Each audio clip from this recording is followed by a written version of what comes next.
Hello dear students. हम पढ़ रहे थे क्लास 8 सिविक्स। आज हम पढ़ने वाले हैं चैप्टर नंबर 4 जिसका टाइटल है the Indian parliament, need and its function. लेकिन चैप्टर स्टार्ट करने से पहले कुछ इंपॉर्टेंट टर्म्स देखो। Democratic form of government. Democratic form का मतलब होता है कि यहाँ पे जो गवर्नमेंट होती है उसमें जो गवर्नमेंट को जो चलाते हैं जो लोग, वो पीपल के द्वारा इलेक्टेड होते हैं। अगर इस तरह की गवर्नमेंट कहीं पे है तो उसको बोलेंगे डेमोक्रेटिक गवर्नमेंट, जैसे अपने इंडिया में है। ठीक है, government of the people, for the people and by the people, known as democratic form of government. आया समझ में? पीपुल जो पीपुल है वो ही अपने में से जो लीडर्स हैं उनको चुनते हैं, और वो जो लीडर्स हैं वो पार्लियामेंट में जाते हैं, वो ही लेजिस्लेचर बनते हैं, वो ही एग्जीक्यूट बनते हैं। उसके बाद में वो ही पीपुल्स के लिए अलग अलग तरह के रूल्स बनाते हैं।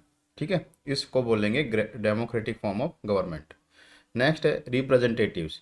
मैंने बताया अभी आपको कि पीपुल जो है अपने में से किसी को इलेक्ट करते हैं, तो वो जो इलेक्टेड जो मेंबर होता है उसी को बोलते हैं रिप्रेजेंटेटिव। मतलब वो जो है वो बाकी सब लोगों का एक तरह से प्रतिनिधित्व करता है वहाँ पे, इसी वजह से उसको बोलते हैं representative. The persons elected by the people are called representatives of the people. Unresolved का मतलब होता है कि ऐसा कोई चीज़ जो कि अभी सुलझी हुई नहीं है, उसमें कन्फ्लिक्ट अभी भी है। This refers to situations in which there are no easy solutions to the problems, उसको बोलेंगे अनरिजॉल्व। स्पीकर देखो, जो लोकसभा होती है उसमें जो प्रेसाइडिंग जो ऑफिसर होते हैं, मतलब कि लोकसभा को जो मैनेज करते हैं, जैसे आपके क्लास में मॉनिटर होता है वैसे ही लोकसभा में स्पीकर होता है। ठीक है, the presiding officer of the Lok Sabha, जो भी कार्रवाई एक लोकसभा में चलती है वो उसको सही से वो चले, सही से वो काम करे, ये ध्यान रखना लोकसभा में स्पीकर का काम होता है। नेक्स्ट है चेयरमैन ऑफ राज्यसभा। जो काम लोकसभा में स्पीकर का होता है वो ही काम राज्यसभा में चेयरमैन का होता है। दोनों पोस्ट एक ही है लेकिन इसका नाम चेंज है। और अक्सर ये क्या होता है कि जो वाइस प्रेसिडेंट होते हैं इंडिया के, वो ही राज्यसभा में चेयरमैन की पोस्ट पे एक तरह से ऑटोमेटिकली वहाँ पे वो काम करते हैं। चेयरमैन और राज्यसभा कौन होते हैं? Vice president of India. Prime minister, जो भी गवर्नमेंट होगी उस गवर्नमेंट में जो लीडर होंगे उसी को बोलेंगे क्या? Prime minister. The leader of the ruling party in the Lok Sabha is prime minister. Okay. EVM का मतलब होता है जो एक तरह से इलेक्ट्रिकल जो मशीन होती है जिससे कि वोटिंग की जाती है, उसी को बोलते हैं क्या? EVM. It stands for the electronic voting machine. Okay, इसको बोलेंगे क्या? ईवीएम। नेक्स्ट देखो, अप्रूवल का मतलब होता है सहमति लेना या फिर किसी से एक तरह से उसको चेक करवाना। It refers to the formal consent through elected representatives that parliament has, as well as the fact that it needs to continue to enjoy the people's trust। मतलब कि अप्रूवल का मतलब होता है कि आप किसी चीज़ को क्रॉस चेक करवा रहे होते हो। ठीक है, क्रॉस चेक का मतलब कंसेंट ले रहे होते हो उसके ऊपर। आपने कोई डिसीजन ले लिया, उसके ऊपर किसी और का कंसेंट लेना, उसको बोलेंगे क्या? Approval. Universal adult franchise. Universal adult franchise का मतलब होता है कि एक कंट्री में सभी को इक्वली ट्रीट करना। एक पर्टिकुलर एज के जो पीपल होते हैं उनको सभी को इक्वली ट्रीट करना। तो अपने यहाँ पे जो वोटिंग राइट्स है वो एक तरह से यूनिवर्सल एडल्ट फ्रेंचाइज के तहत 18 ईयर्स तक के 18 ईयर्स या फिर 18 ईयर्स से ऊपर के जो भी यहाँ पे नागरिक हैं, जो पीपल है, उनको सबको वोटिंग राइट्स दिए गए। इसीलिए यहाँ पे क्या है? यूनिवर्सल एडल्ट फ्रेंचाइज है। All adult citizens of the country enjoy the right to vote, इसको क्या बोलेंगे? Universal adult franchise. नेक्स्ट देखो, कोलिजन का मतलब होता है कि जब कभी इलेक्शन होते हैं और इलेक्शन में एक क्लियर मेजोरिटी नहीं आती है, मतलब कि किसी एक पर्टिकुलर पार्टी को पूरी तरह से बहुमत नहीं मिलता है, तो उस कंडीशन में वो पार्टी क्या करती है? दूसरी एक जो कि छोटी पार्टी हो सकती है, कोई मेंबर हो सकता है, तो उनसे क्या करता है? मतलब कि वो एक तरह से एग्रीमेंट टाइप कुछ करता है कि आप हमको सपोर्ट करो और इससे हम जो है गवर्नमेंट को फॉर्म करेंगे। गवर्नमेंट को फॉर्म करने के लिए कुछ मिनिमम क्राइटेरिया होते हैं, उसके बारे में इसी चैप्टर में देखेंगे कैसे गवर्नमेंट फॉर्म होती है। और अगर वो मिनिमम क्राइटेरिया किसी और का सपोर्ट से अगर वो बनता है तो क्या बोलेंगे उसको, collision. When a one party does not get a clear majority, a group of political parties form a coalition and elect a leader who then forms a government known as coalition government। मतलब कि अभी बताया कि अलग अलग पार्टियां जो है मिलके काम करेगी, मिलके गवर्नमेंट को बनाएगी, उसी को बोलेंगे कोलिजन। 2 पार्टी हो सकती है, 3 हो सकती है, 4 हो सकती है, इससे ज़्यादा भी हो सकती है। पार्लियामेंट, देखो पार्लियामेंट का मतलब होता है कि ये जो पार्लियामेंट है ये पर्टिकुलर एक कोई थिंग नहीं है। पार्लियामेंट का मतलब होता है 3 अलग अलग ऑर्गन से मिलके बनी हुई एक पूरी, एक बोल सकते हैं कि इंस्टीट्यूशन। जैसे कौन कौन होता है पार्लियामेंट में इंक्लूड, जो प्रेसिडेंट हैं वो राज्यसभा और लोकसभा, इन तीनों को मिला के क्या बोलते हैं, parliament.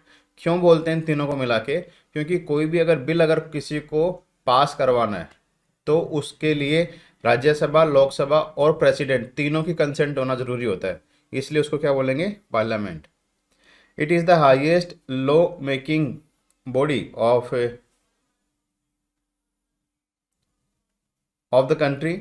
It is also known as Sansad, Hindi में इसको बोलते हैं संसद और वैसे बोलते हैं इसको इंग्लिश में पार्लियामेंट। राज्यसभा, राज्यसभा ऐसी एक इंस्टीट्यूशन है जिसमें जो एक तरह से ये स्टेट को रिप्रेजेंट करती है। अब स्टेट को रिप्रेजेंट करती है तो इसमें क्या है, डायरेक्ट पीपुल जो है वो अपने आप से यहाँ पे एमपी इलेक्ट नहीं करते। इसमें भी एमपी होते हैं, मेंबर ऑफ पार्लियामेंट, इसमें भी होते हैं, लेकिन ये जो है ये पीपुल इलेक्ट नहीं करते हैं, इनको पीपुल ने जिनको एमएलए बनाया है वो एमएलए इसको एक तरह से इलेक्ट करते हैं। तो ये हो गई राज्यसभा। पूरा जब इसका टॉपिक आएगा तब मैं बताऊंगा कैसे इसमें जो रिप्रेजेंटेटिव्स है वो कैसे इसमें जाते हैं। It is also known as the council of states. क्यों बोलते हैं इसको काउंसिल ऑफ स्टेट, क्योंकि स्टेट को रिप्रेजेंट करती है, ना कि स्टेट के पीपल्स को। Its total membership is 245। It is chaired by the vice president of India. तो वाइस प्रेसिडेंट हैं वो इसके एक तरह से चेयरमैन होते हैं। लोकसभा, लोकसभा आपको पता है डायरेक्ट पीपुल जो है इसमें अपने एमपी जो रिप्रेजेंटेटिव्स हैं उनको इलेक्ट करके भेजते हैं, और इसकी टोटल स्ट्रेंथ कितनी है, 545। It is presided over the by speaker. Speaker जो है इसके एक तरह से अध्यक्ष होते हैं। नेक्स्ट देखो opposition party. Opposition party, ruling party का मतलब समझे, जो गवर्नमेंट चला रही होती है उस पार्टी को बोलते हैं रूलिंग पार्टी, और उसके अपोजिशन मतलब कि जस्ट नीचे जो मेजोरिटी से जस्ट नीचे जो पार्टी रह गई उसको क्या बोलेंगे, opposition party. The opposition in the parliament is formed by all the political parties that oppose the majority party or coalition formed. The largest among these parties is known as the opposition party. Okay? Ruling party जो कि government को चला रही होती है, the party that rules the country. तो ये कुछ टर्म्स आएंगी इस चैप्टर में। अब देखते हैं main reasons why parliamentary form of government was chosen in India. ऐसा क्या कारण था कि जिससे कि पार्लियामेंट्री फॉर्म को चूज किया गया, यहाँ पे प्रेसिडेंशियल फॉर्म को इलेक्ट क्यों नहीं किया गया, जैसे कि यूएसए में चलता है, वहाँ पे प्रेसिडेंट के पास ज़्यादा पावर है और अपने इंडिया में पार्लियामेंट के पास ज़्यादा पावर है, ऐसा क्यों? देखो ये जो क्वेश्चन है, ये जो कॉन्स्टिट्यूशन को जो फॉर्म कर रहे थे, जो बना रहे थे, उन जो मेंबर हैं उनके दिमाग में भी आया, लेकिन उन्होंने देखा कि अपने यहाँ पे करीब 200 ईयर्स तक अंग्रेज़ों ने राज किया। अब जो ब्रिटिश जो थे वहाँ पे पार्लियामेंट्री फॉर्म जो है वो काम करती थी, तो ब्रिटिश का एक तरह से यहाँ पे जो रूल करने का जो मेथड था वो क्या था, पार्लियामेंट्री फॉर्म के जैसा था। तो यहाँ पे जाने अनजाने में यहाँ के जो नागरिक जो थे, चाहे वो ब्रिटिश गवर्नमेंट के यहाँ पे एक तरह से कैद में ही क्यों ना हो, लेकिन फिर भी जाने अनजाने में उन्होंने क्या, वो पार्लियामेंट्री फॉर्म में काम करना सीख लिया था। इसलिए यहाँ पे इजी था कि आप पार्लियामेंट्री फॉर्म को ही आप आगे बढ़ाएं। इसको आप ऐसे समझ सकते हो, अगर आपके घर में 4 व्हीलर गाड़ी है और आपके पापा उसको चलाते हैं और आपने अपने पापा को चलाते हुए बचपन से देखा है 4 व्हीलर, तो आपके लिए 4 व्हीलर गाड़ी को बाद में चलाना सीखना ज़्यादा ईजी हो जाएगा अगर आपके घर में टू व्हीलर नहीं है, सिर्फ फोर व्हीलर गाड़ी है, तो आप टू व्हीलर चलाने में आपको मुश्किल आएगी, चाहे वो कितनी ही अच्छी क्यों ना हो। लेकिन जो चीज़ आप बचपन से देखते आए हो, उस चीज़ को आप अडॉप्ट करने में ज़्यादा सहज फील करते हो। इसीलिए यहाँ पे पार्लियामेंट्री फॉर्म को चूज किया गया, क्योंकि यहाँ के लोग जो है वो हैबिचुअल हो चुके थे। एक रीज़न तो ये है। दूसरा रीज़न ये है कि पार्लियामेंट्री फॉर्म जो होती है, इसमें पावर जो है वो किसी एक आदमी के पास कॉन्सेंट्रेट नहीं होती है। यहाँ पे जो पावर है वो डिस्ट्रीब्यूट हो जाती है, इसलिए यहाँ पे जो ऑटोक्रेसी जो है उसका होने का खतरा जीरो हो जाता है। ठीक है, तो पार्लियामेंट्री फॉर्म में इस वजह से यहाँ पे पार्लियामेंट्री फॉर्म को अपनाया गया। अभी इस चैप्टर में देखते हैं। और in the parliamentary form of the government the executive is also a part of legislature, so there are less chances of conflict. देखो, पार्लियामेंट्री फॉर्म की ही एक ब्यूटी क्या है कि यहाँ पे जो एग्जीक्यूटिव्स जो होते हैं, जो कैबिनेट मिनिस्टर्स होते हैं, वो क्या होते हैं, वो लेजिस्लेचर का ही पार्ट होते हैं, मतलब लेजिस्लेचर से ही चुन के जाते हैं। प्रेसिडेंशियल फॉर्म में ऐसा नहीं होता। प्रेसिडेंशियल फॉर्म में वो अलग होते हैं, एग्जीक्यूटिव अलग होते हैं और लेजिस्लेचर अलग होती है। तो इससे क्या लड़ाई होती रहती है दोनों के बीच में। कई अगर कोई डिसीजन अगर ऐसा है कि जिसमें एग्जीक्यूटिव ने वो डिसीजन ले लिया, तो लेजिस्लेचर उसको अप्रूव नहीं करती है। लेकिन यहाँ पे तो क्या है, एग्जीक्यूटिव कहाँ के पार्ट है, लेजिस्लेचर के पार्ट है। तो अगर एग्जीक्यूटिव में कोई डिसीजन लिया गया है, तो वो लेजिस्लेचर में भी एक तरह से वो अपने आप को अप्रूव करवा सकते हैं, क्योंकि वो वही उसी के पार्ट होते हैं। नेक्स्ट देखो, harmonious cooperation between the executive and the legislature in the parliamentary form of the government ensures the efficiency. अब जब कोई झगड़ा नहीं होगा तो बहुत जल्दी जल्दी काम होंगे, इसीलिए एफिशिएंसी से काम होते हैं पार्लियामेंट्री फॉर्म में। Parliamentary form of government ensures more responsibility of the cabinet to the people. अब मोर रेस्पॉन्सिबिलिटी कैसे, क्योंकि एग्जीक्यूटिव की रेस्पॉन्सिबिलिटी है गवर्नमेंट को चलाना, और वो किस में होते हैं, वो होते हैं लेजिस्लेचर में। और लेजिस्लेचर में जो एक तरह से जो बाकी जो पार्टीज होती हैं, वो उनके खिलाफ नो कॉन्फिडेंस मोशन ला सकती है। मतलब कि उनको, अगर वो नो कॉन्फिडेंस मोशन ला सकती है, इसका मतलब उनके ऊपर एक क्रॉस चेक के लिए हमेशा जो है खतरा बना रहता है कि अगर हमने कोई गलत काम किया तो अपोजिशन पार्टी हमारे खिलाफ नो कॉन्फिडेंस मोशन ले आएगी। और नो कॉन्फिडेंस मोशन अगर पास हो जाता है तो उसका मतलब होता है कि जो रूलिंग पार्टी है उसको अपना एक तरह से सीट जो है वो वैकेट करनी पड़ती है। नए सिरे से या तो इलेक्शन होंगे, या फिर जो बाकी जो मेजोरिटी में जो पार्टीज है वो वहाँ पे गवर्नमेंट फॉर्म करेगी। ठीक है, इसलिए रेस्पॉन्सिबिलिटी जो है अल्टीमेटली पीपुल्स की वहाँ पे एक तरह से इंश्योर की जाती है पार्लियामेंट्री फॉर्म में। The parliamentary form of the government is considered more elastic and flexible as compared to the presidential form of government। अब more elastic and flexible कैसे है, वो इसलिए क्योंकि यहाँ पे जो रूल्स बनते हैं ना, वो रूल्स बनाने की प्रोसेस थोड़ी इजी है प्रेसिडेंशियल फॉर्म की अगर आप गवर्नमेंट देखो उससे। कैसे इजी है, यहाँ पे लोकसभा, अगर लोकसभा में रूलिंग पार्टी को मेजोरिटी है और वही क्या है एग्जीक्यूटिव्स है। अब एग्जीक्यूटिव्स को मान के चलो कोई रूल बनाना है, जैसे कि एग्जांपल से मैं बताता हूँ आपको, जैसे फार्म लॉज थे। अब फार्म लॉज यहाँ पे आए थे, तो फार्म लॉज बनाने के लिए एग्जीक्यूटिव्स ने सोचा कि फार्म लॉज होने चाहिए। अब एग्जीक्यूटिव का यहाँ पे मेजोरिटी थी लोकसभा में, तो उन्होंने क्या किया, लोकसभा में उसको पास करवा लिया बिना किसी अपोजिशन के। अपोजिशन बिना किसी अपोजिशन मतलब अपोजिशन की सहमति के बिना, कंसेंस के बिना। तो ऐसा करने से हुआ क्या कि बिल तो पास हो गया। राज्यसभा जो होती है उसमें क्या होता है कि मेजोरिटी जो है उसको सरपास किया जा सकता है कुछ पर्टिकुलर कंडीशंस में। बताएंगे आपको कौन कौन सी कंडीशंस हैं। लेकिन लोकसभा में पास करवा लिया, राज्यसभा में पास करवाना इतना टफ नहीं था, इसलिए वहाँ से पास हो गया। प्रेसिडेंट तो क्या एक तरह से प्राइम मिनिस्टर की एडवाइस से ही काम करते हैं, तो इसलिए प्रेसिडेंट भी उसके ऊपर कंसेंट दे देते हैं। इस तरह से फार्म लॉज बन के तैयार। अपोजिशन का इसमें क्या था, वो अपोज कर रहे थे इस बिल को। बाकी जो पीपुल जो थे वो भी अपोज कर रहे थे इस बिल को, लेकिन फिर भी क्या हुआ, वो फार्म लॉज जो है आ गए। अब इसमें जो है ना फ्लेक्सिबिलिटी और इलास्टिक, ये इलास्टिक का मतलब ये हुआ कि जैसे जो लोकसभा मेजोरिटी है उसमें उन्होंने पास करवा लिया बहुत आसानी से। अगर राज्यसभा में उनके पास मेजोरिटी नहीं है तो थोड़ा सा प्रॉब्लम आएगा, नहीं तो वहाँ से भी इजीली पास हो जाएगा। मतलब कि कोई भी अगर कोई बिल पास करवाना होता है, जो रूलिंग पार्टी होती है मेजोरिटी में जो होती है, तो वहाँ पे क्या है उनके लिए बहुत आसान होता है पार्लियामेंट्री फॉर्म में। लेकिन वो कब होता है, जब उनके पास कंप्लीट मेजोरिटी होती है, मतलब कि उनके पास अच्छे खासे नंबर्स होते हैं। नेक्स्ट देखो, in the presidential form of government the executive is often chosen independently of the legislature, so stalements can occur between the executive and the legislature. इसका मतलब क्या हुआ कि जो प्रेसिडेंशियल फॉर्म होती है उसमें जो है ये प्रेसिडेंट जो है ये अलग से चुने जाते हैं, मतलब डायरेक्टली इनको पीपल चुनते हैं। देखा होगा अपने यूएसए में प्रेसिडेंट के चुनाव होते हैं जिसमें जो लोग हैं वो अलग से पार्टिसिपेट करते हैं। वहाँ पे तो बहुत ही इंटरेस्टिंगली वो इलेक्शन होते हैं। आपको जब पता लगेगा, दोनों को कंपेयर करोगे तो आपको थोड़ा सा हंसी भी आएगी कि ऐसे भी कोई चुनते हैं क्या प्रेसिडेंट को। तो वहाँ का जो प्रोसेस है प्रेसिडेंट को चुनने का, वो थोड़ा सा डिफरेंट है इंडिया से, थोड़ा सा क्या पूरी तरह से डिफरेंट है इंडिया से। और इसीलिए वहाँ पे जब प्रेसिडेंट चुन के जाते हैं और वहाँ के लेजिस्लेचर चुन के जाते हैं तो दोनों इलेक्टेड मेंबर्स हैं। अब इलेक्टेड मेंबर्स हैं तो ये तो बोलेगा कि मेरी पावर चलेगी, ये बोलेगा मेरी पावर चलेगी, तो वहाँ पे कन्फ्लिक्ट जो है वो बना रहता है। अपने इंडिया में ऐसा नहीं होता।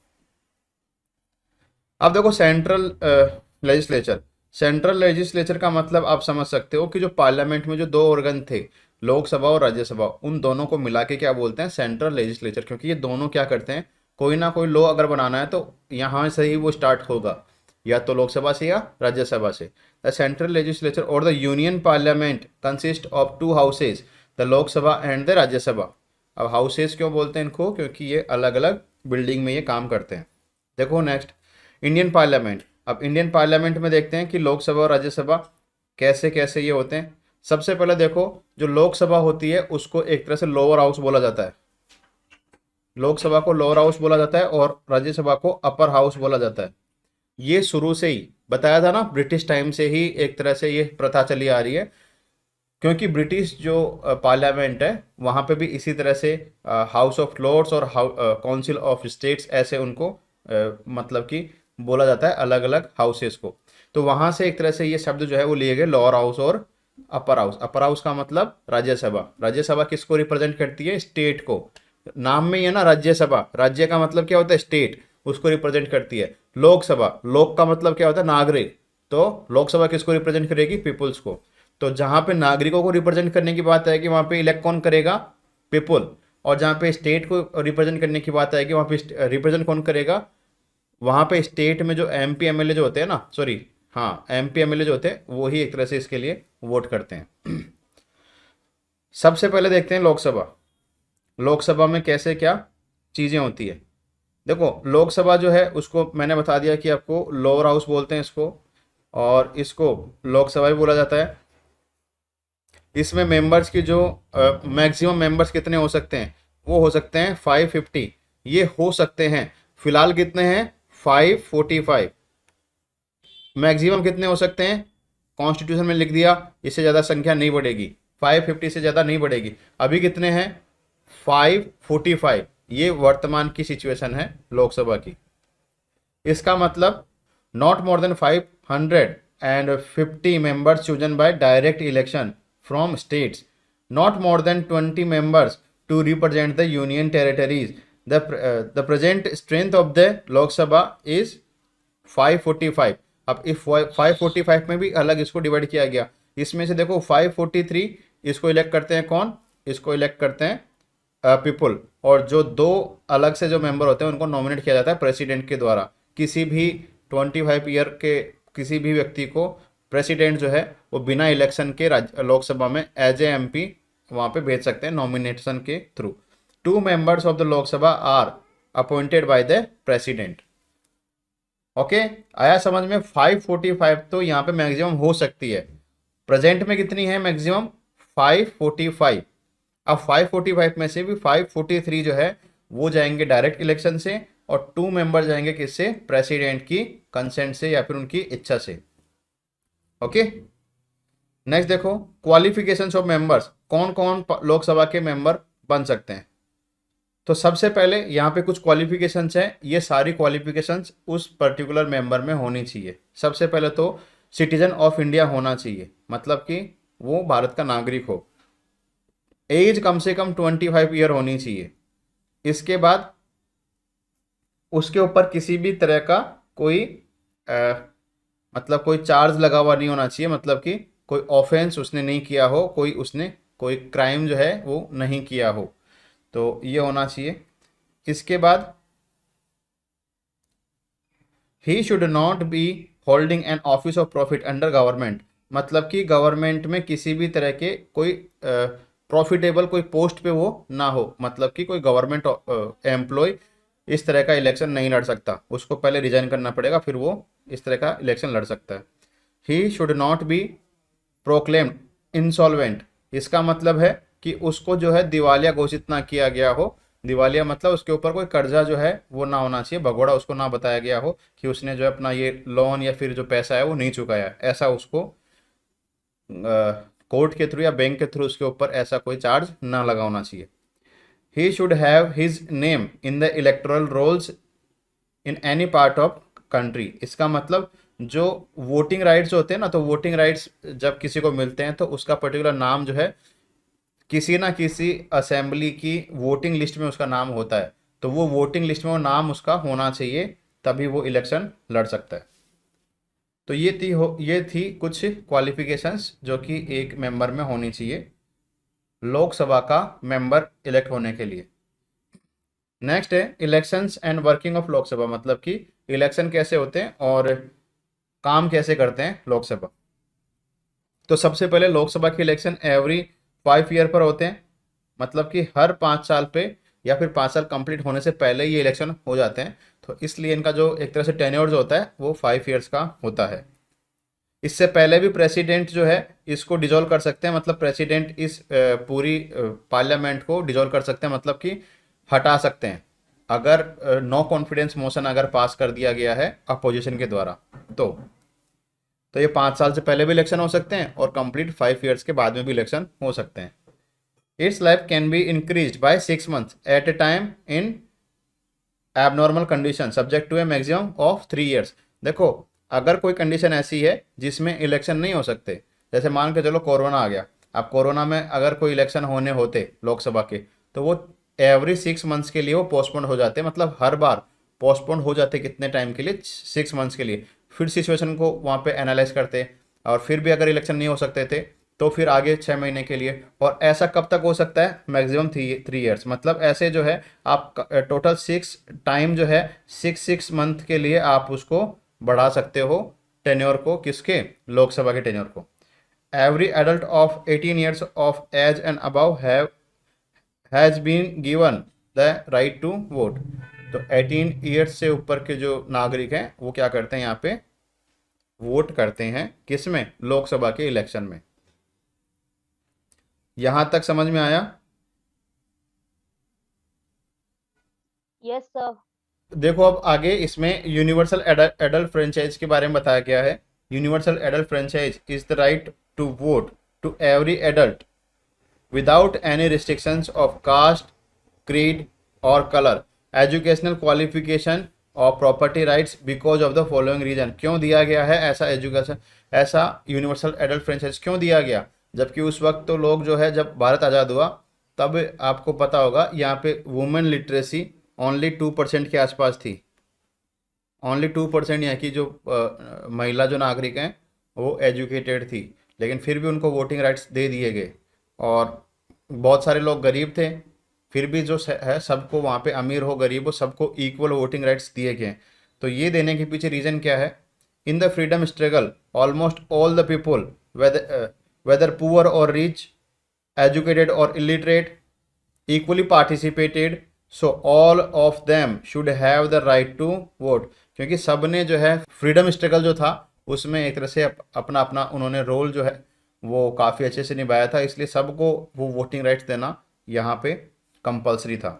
Bye democracy if we mean a government of people, by the people and for the people, then every adult should have the right to vote. Democracy की ब्यूटी ही ये है कि उसमें जो गवर्नमेंट होती है वो क्या होती है, वो होती है of the people, by the people and for the people, मतलब कि लोगों के लिए, लोगों के द्वारा ये जो एक तरह से जो गवर्नमेंट है वो चलाई जाती है। नेक्स्ट देखो, if a government affects all it must be responsible to all. देखो इसमें एक तरह से ऐसे है कि अगर गवर्नमेंट सबके लिए काम कर सकती है तो जो सब हैं उसमें वो भी तो गवर्नमेंट में एक तरह से अपना पार्टिसिपेशन दिखाएं, या फिर उनको भी फील हो कि हाँ हमारी भी इसमें पार्टिसिपेशन है, इसीलिए ये जो है सबको वोटिंग राइट्स दिए गए। The system of universal adult franchise is based on equality, so everybody should have the right to vote in a democracy. आपको जान के हैरानी होगी कि यूएसए जो है सबसे पुरानी डेमोक्रेसी, यूएसए में डेमोक्रेसी कब आई थी? 1773 के आसपास। 1773 के आसपास जो है यूएसए आज़ाद हो गया और वहाँ पे डेमोक्रेसी आ गई, लेकिन वहाँ पे वोटिंग राइट्स जो है सबको नहीं दिए गए। वोटिंग राइट्स वहाँ पे सबको देने के लिए करीब टाइम लग गया, कब तक? 1961 के आसपास वहाँ पे सबको वोटिंग राइट्स धीरे धीरे दिए गए। पहले वहाँ पे सिर्फ वाइट्स को वोटिंग राइट्स थे, फिर बाद में वहाँ पे महिलाओं को, फिर ब्लैक्स को, तो वहाँ पे इस तरह से कलर के हिसाब से और फिर सेक्स के हिसाब से उनको वोटिंग राइट दिए गए। ठीक है, लेकिन अपनी इंडिया की डेमोक्रेसी इतनी मैच्योर है कि स्टार्ट में ही, फर्स्ट डे से ही यहाँ पे सबको इक्वल वोटिंग राइट्स दिए गए। यहाँ तक समझ में आया? नेक्स्ट देखो, after election of the parliament every member of the parliament has to take an oath of faith and loyalty to the constitution of India. तो पार्लियामेंट में जो भी मेंबर जाते हैं ना, वो सबसे पहले एक ऑथ लेते हैं फेथ और लॉयल्टी के लिए। किसके प्रति? कॉन्स्टिट्यूशन के प्रति, कि वो सारा काम करेंगे वो कॉन्स्टिट्यूशन के हिसाब से करेंगे, उसमें कोई एक तरह से उसका उल्लंघन वो नहीं करेंगे। The president address the members of the two houses together once a year. हर साल क्या होता है? एवरी ईयर क्या होता है? सेशन स्टार्ट होते हैं। अब सेशन का मतलब क्या होता है? सेशन का मतलब होता है कि पार्लियामेंट के जो दोनों हाउसेज हैं वो अपने अपने एक तरह से प्रोसीडिंग करते हैं, मतलब कि वहाँ पे मीटिंग्स करते हैं। अब वो जो मीटिंग्स जो स्टार्ट होती है, उस पूरी मीटिंग स्टार्ट फर्स्ट डे से लेके जब तक वो एक तरह से लास्ट मीटिंग करते हैं, तब तक उस कंप्लीट ड्यूरेशन को क्या बोलते हैं? सेशन बोलते हैं। तो कंपलसरी है कि लोकसभा हो या राज्यसभा हो, कंपलसरी है कि वो एवरी 6 मंथ जो है उनको ऐसी मीटिंग करनी पड़ती है। मैक्सिमम 6 मंथ से ज़्यादा वो अपना टाइम जो है वो उसमें एक तरह से बिना मीटिंग किए नहीं रह सकते। कम से कम उनको 6 मंथ से उनको एक बार ऐसा मिलना पड़ेगा और ऐसे बैठ के बात करनी पड़ेगी। तो ऐसा करने के लिए क्या होता है कि अपने इंडियन गवर्नमेंट में 3 अलग अलग सेशन चलते हैं। 3 अलग अलग सेशन मतलब एक होता है विंटर सेशन, एक होता है समर सेशन, और एक होता है उसमें ये क्या बोलते हैं इसको, बजट सेशन। ठीक है, तो इसमें क्या है कि अलग अलग तरह से वो मिलते हैं, बात करते हैं, वहाँ पे अलग अलग बिल पास करते हैं और फिर बाद में वो एक तरह से डिजोल्व हो जाती है कुछ पर्टिकुलर टाइम के लिए। तो एक पूरे ईयर में उनको कम से कम 6 मंथ्स के जो एक तरह से इंटरवल के बाद में उनको मिलना पड़ता है। तो जो फर्स्ट एवरी ईयर जो फर्स्ट सेशन जो होता है, उस फर्स्ट सेशन में होता क्या है कि वहाँ पे जो प्रेसिडेंट है वो दोनों हाउसेस को कंबाइनली एड्रेस करते हैं, मतलब कि वहाँ पे एक तरह से वो जाते हैं और वो उसको संबोधन करते हैं उस पर्टिकुलर सेशन को एवरी ईयर। ठीक है, ये समझ में आया? प्रेसिडेंट एड्रेस करते हैं दोनों सेशनों को एक साथ हर साल फर्स्ट सेशन को।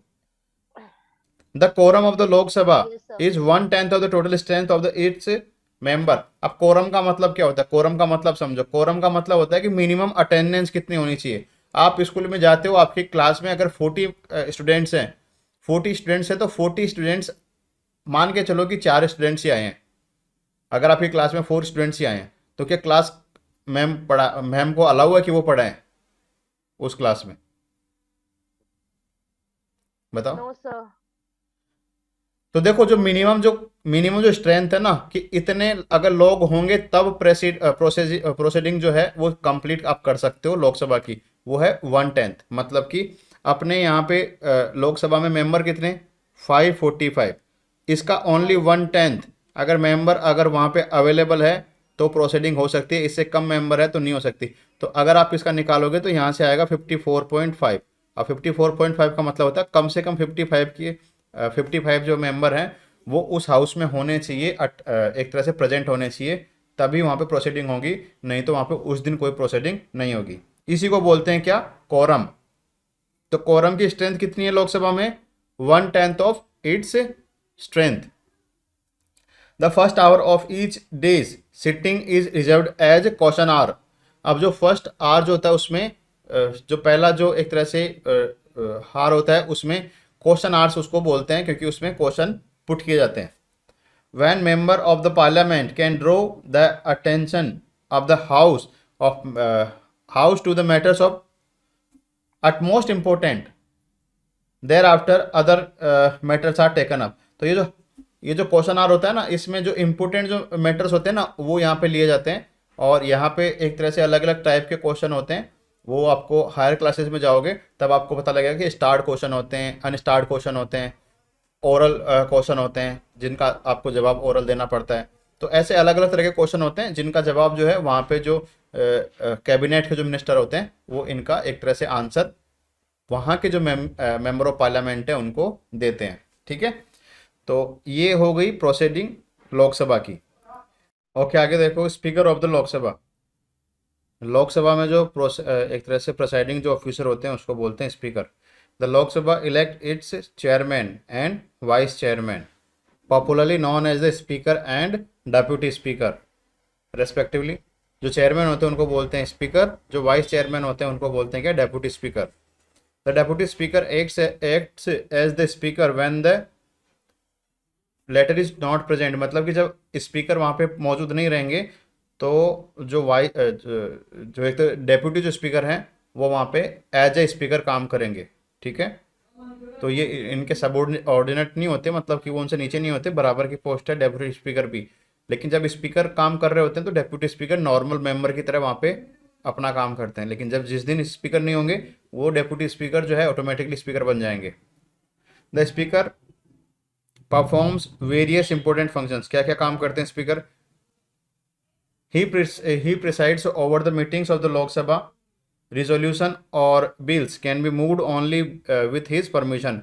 कोई भी काम अगर लोकसभा में किया जा रहा है, मतलब मीटिंग को प्रोसाइड करना, मतलब मीटिंग को एक तरह से कैसे वहाँ पे काम करना, सभी लोग सही से तो काम कर रहे हैं कि नहीं कर रहे, कोई वहाँ पे फालतू में कोई बातें तो नहीं कर रहा है, वो चीज़ तो उसको चुप करवाना है, उसको बाहर निकालना, वो सारा काम स्पीकर देखते हैं।